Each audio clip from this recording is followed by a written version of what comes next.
जय मी बहुजन विकास आघाडीचा प्रमुख संजय कुमार आणि शेतकऱ्याचा मुलगा या नात्याने मी आपल्या माध्यमातून सर्वात सांगू इच्छितो।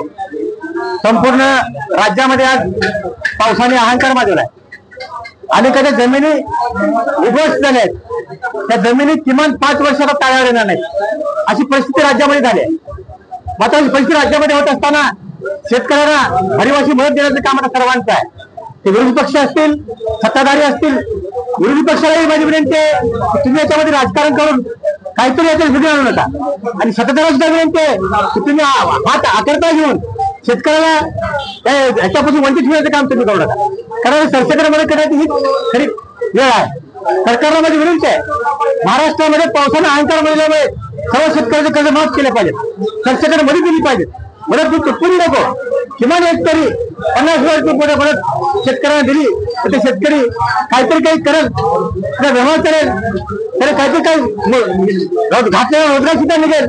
ही परिस्थिती शेतकऱ्याची आहे, म्हणून त्यांना सरसकट मदत करणं, बांधावर जाऊन मदत करणं, पूरग्रस्तांसाठी वेगळा निकष आणि जातीवरती त्यांच्यासाठी वेगळा झोन तयार करून शेतकऱ्यांना कशी मदत मिळेल ते सर्वांनी पाहणे गरजेचं आहे।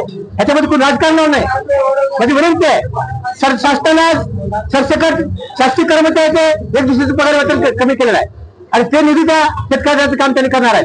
मात्र जे निधी सरकारी कर्मचाऱ्याचा केला तसा निधी आमदार खासदार देखील कमी करावा, कारण आमदार खासदार जनतेच्या आशीर्वादाने निवडून येतात, त्यांच्या सहकार्याने निवडून येतात। त्यांचा किमान वैठीवर साहेबांनी म्हणल्याप्रमाणे किमान आमदार खासदारांचा 6 महिन्याचा वेतन कमी करून ते वेतन शेतकऱ्यांना देण्यात यावं ही मागणी आमची आहे आणि हीच खरी परिस्थिती आहे। त्यांना खरं न्याय देण्याचं काम आमदार खासदार करायचं असेल तर त्यांनी किमान 6 महिन्याचं वेतन आपलं शेतकऱ्यासाठी द्यावं। त्यांना फुलका शेतकऱ्याचा आहे, आम्ही शेतकऱ्याचे वाली, शेतकऱ्याची कैवारी अशी म्हणता प्रतिदिन तुम्ही दाखवा।